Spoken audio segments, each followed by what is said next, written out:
nice. So you're challenged to be nice, but you know what? The last I checked, nice is not a fruit of the Spirit. Kindness is, but if nice means just telling you what I believe you want me to say, that really isn't a godly attribute. So we had two different, we call it communication cultures. So that when we were newly married, we're in our apartment, and we got into a really good argument. Over the couch. Yeah. He picked a really ugly couch. But He bought it without asking me. But it was 7 feet long, so I could lay down on it. Comfort was the issue. I'm actually colorblind. So anyhow, we're having an argument, and I'm like, this young lady can really argue. Oh my gosh, I really didn't see the side of her when we were dating. And I'm like, oh my, and I said, you know what? I said, if we keep arguing like this, we're going to end up getting a divorce. And she's like, are you kidding? This is just warming up. and I told him, I said, you know, in the ocean of emotion, you have deep sea diving gear, and I have a snorkel. So I'm like, I'm drowning, and she's like, the coral is beautiful down here. Oh, nah. Oh, nah. So very different cultures. So that, you know, the whole idea of two becoming one, there are practical dimensions of that. That are related to learning one another and understanding one another. Like Part of the mystery. practical pieces. We learn so much in listening to other people. You know, sometimes you come in and you think you've got the corner on, you know, what works for you. And I can only encourage you to get to broaden your horizons, watch other couples, watch other marriages, and even in light of what other religions do. We probably have some of the best practices in our marriage from other religions than anything else. For instance, the Mormon Church. So the Mormon Church has a family night, and they're strict on that family night. And we listened to this one day, and we were like, you know, that would be so good for us. Our neighbor had actually, who we had been witnessing to, and we were, you know, wanting to lead Randy and Kim to the Lord, and he said to us one day, he said, if I give my heart to the Lord, do I have to go to church and be as busy as you guys? You're never home. And that really sort of shook us up. Our girls were very little. Our oldest was like 4, I think, and Kara might have been right around 2. So we decided, hey, we're going to take this practice we heard about, and we're going to put it on our calendar, and we're going to make it happen. And do you know, it's one of the things that we did as faithfully as possible for 20 years. You may not know we have 4 children. Kristen is the editor of the Lakelander. Kara and Rick are the only married couple we have. Kara was the RD of Esperanza for a while, and they just moved up to a pastoral position in Atlanta.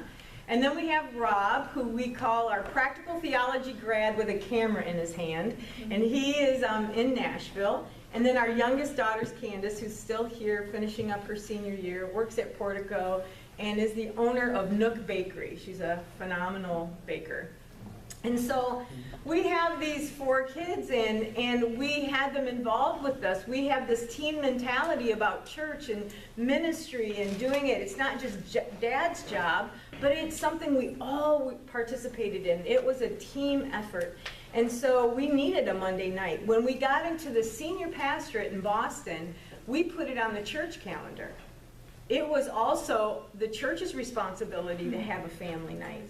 Because some people that are so involved, they might be at choir on Monday night, they might be at drama on Tuesday night, youth group on Wednesday. Before you know it, you've given them enough to do at church, they're never home with their family. So Monday nights, nothing else could be planned, and everyone was to have family night. For those who were single in the church, they were to be invited by the other families or get together and create a family night. Family night consisted of a devotional that Dad would often come up with, and myself and the kids had to come up with some type of food or meal that complemented whatever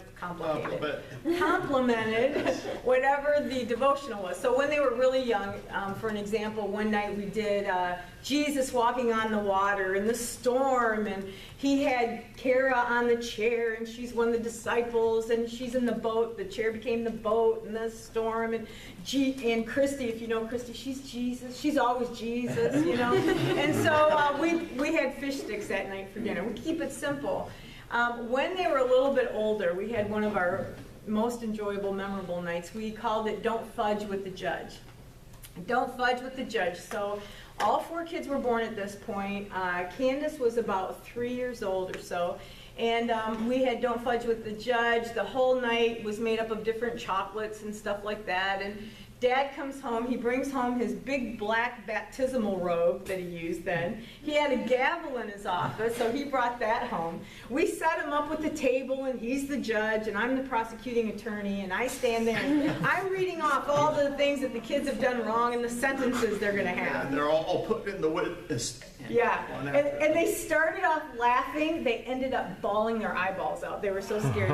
So the first one that comes up, Kristen comes up, and she's about 14. And she's like, oh, brother, my parents, you know. And so she comes up, and it had something to do with something she didn't fulfill. It had just been her birthday, and it's about the only time that they made money at that point, getting birthday money from family members. So he was like, Christy, you're guilty. All your birthday money comes here. And all of a sudden, man, the tears start, you know, are you for real? Are you serious? And he's like, I expect all your birthday money here. And so Kara comes up, and she's like, not going to make me cry. If you know Kara, you know that's true. And before Dad was done with her punishment, she was bawling her eyes out. And Robbie comes up, and he's sort of like, you know, you're going to be easy on me. I'm the only boy. You got to be easy on me. And Rob had, you know, back-talked and had complained about something I'd asked him to do and talked back to me. So his punishment was going to be a wooden spoon, 10 spankings with a wooden spoon. And it got serious, like quick, like they're serious. Now, if you ask my kids, they'll tell you, yeah, if Mom tells us we have to do something, we can get out of it. But if Dad says it, like, he won't change his mind. So they know nothing's changing. Candace comes up, and her pigtails were, you know, all lopsided. So that's what she got. She was guilty for having lopsided pigtails, and we were going to take something from her, and she just kept laughing so much we couldn't even punish her, you know. So when Dad was done with this whole thing, he says, all right, Christy, he said, you were guilty for that. He said, but instead of taking your money, I'm going to give you $20. Oh, dang. Kara, instead of your punishment, I'm going to do this for you. Robbie, instead of me spanking you 10 times with a wooden spoon, you get to spank me. Yes. And you know what was hilarious? I'll never forget the moment. It was a pretty cool moment. I wish I had a camera. When tall Dad with his big black baptismal robe kneels down on the floor next to Rob and gives him the wooden spoon. Yeah, and I'm like praying. And Rob looks at that wooden spoon, you know, and he's got his hat backwards, and he's looking at that wooden spoon. And I thought, he's not going to do it. He's too compassionate. He's not going to do it. Man, all of a sudden,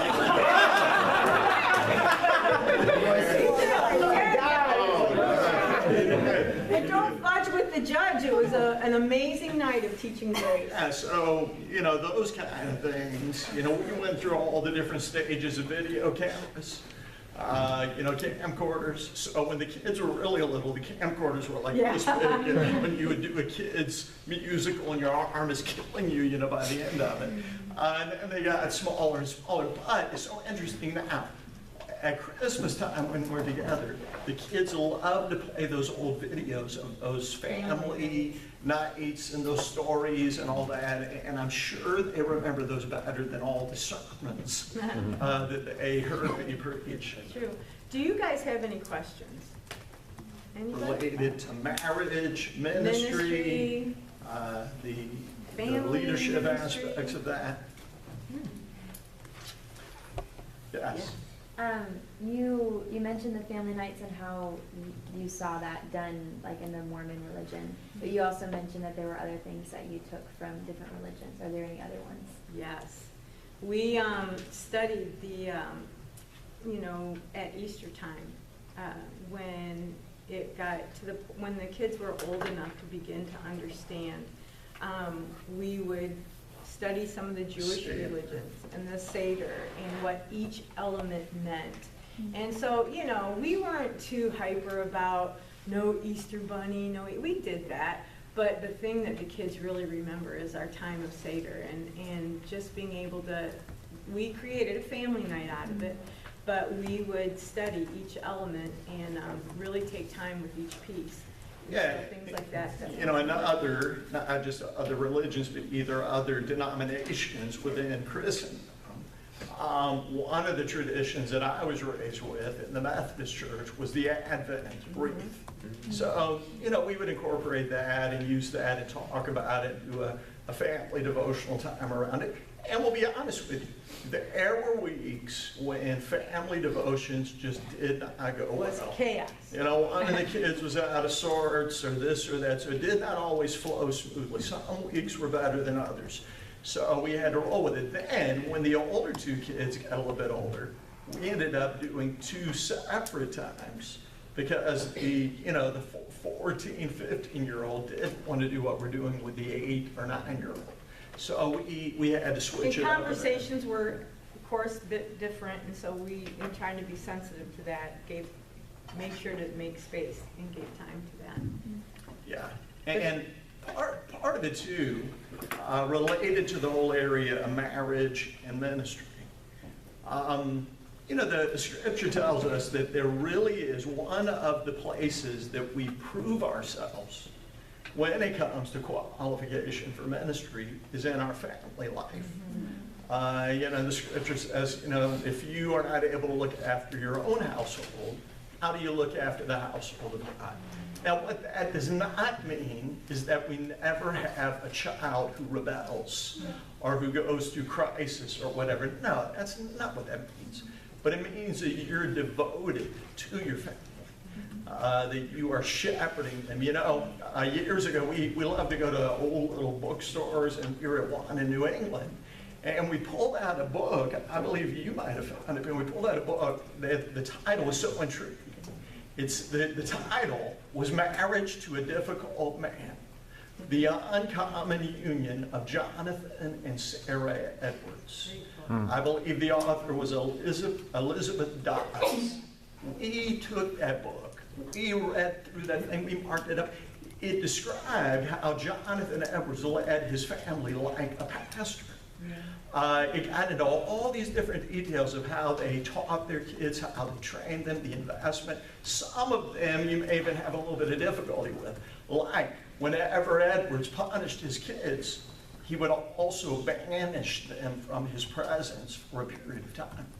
So if a child did something wrong and he punished them, he would say, all right, you do not come in the room that I'm in for the rest of the day. Now, on one hand, you can say that's really harsh, but on the other, you can say there's also something potentially powerful about that. And how we can grieve the ones that we look up to and the ones that we respect. And maybe for some of you, I've often heard my kids talk to each other and say, the toughest thing to ever hear from dad or mom is I'm disappointed in you. Not just I'm mad at you or I'm angry, I'm disappointed with you. Because part of that is related to the nurturing and development of your character. And you're reflecting the values that are important to them.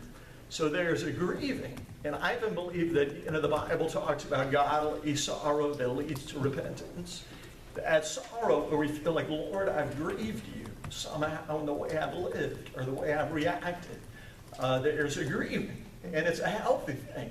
There's a book called, I believe, Bright Side, that was written a few years ago about how America, we tend to overly emphasize the positive. Positive thinking, positive self-awareness, positive, to where we've lost the ability to grieve when we need to grieve.